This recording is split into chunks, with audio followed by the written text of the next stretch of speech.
7 a.m. January 4, 2003. Misty Heights.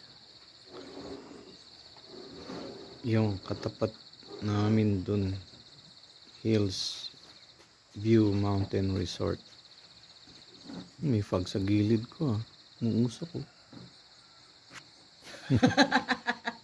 Ayan, bumaba sila rito. Yun na. Banda rito na sa amin mula sa tabi. Pansin, meron tayo dito eh. Ha? Meron tayo, hindi lang natin na ano. Palagay mo. Hindi ka mapalagay, no? Ayun, no? Babae.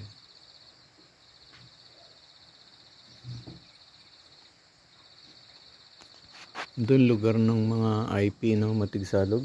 Hindi na natin, no? Meron doon eh. Meron silang community dyan eh. So, ibig sabihin nung wala pang mga daan dito, talagang ano? Kanila to. Dato sa Lumay. Pero pangalan ng lugar na to, Dato sa Lumay, di ba? Itong area na to.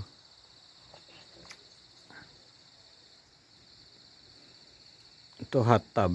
Yan. Ban, uminit na kaya itong hot tub? Isang araw yata ang pakukuluan yan eh.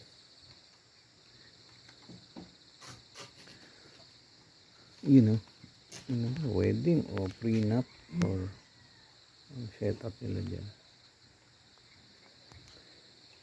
Nawala na kasi sila bumaba dyan. Ha? Bumaba. Madulas eh. Hindi. Mga ano itid. Ah. Binawala na bumaba. Bumaba saan? Ilang taon. Ay, ano? Ano kaya? Okay. Kita mo nung ano, nung 25 Pasko? Wala. Badyaw, no? Yan. Ba't Badyaw? Pinayagan? Hindi, yung Badyaw. Nasa downtown kasi yan naka-permit. Ah, sa ano, meron silang lugar doon, no? Oh. Yan lang. Hi guys.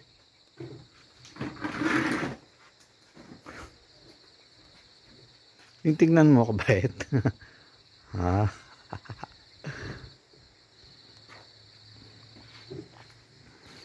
Maya maya, mga 8. Uy. Kaya may sa baba na dome. Hak.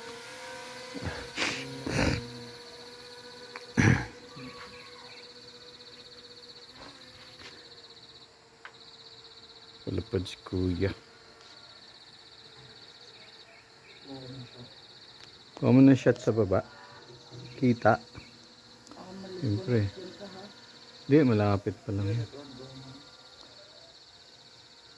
Uy, layo naman.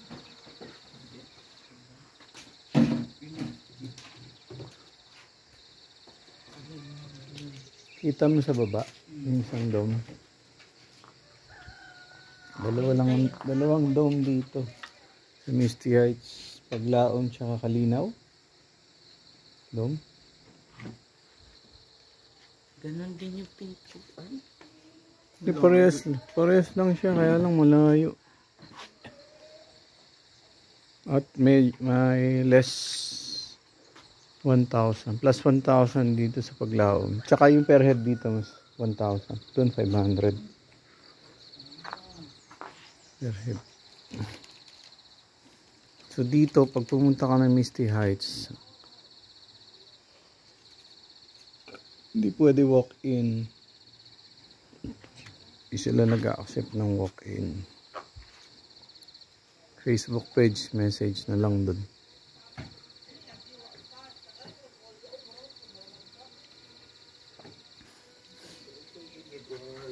Umami sila sa villa. Tayo yung banda doon.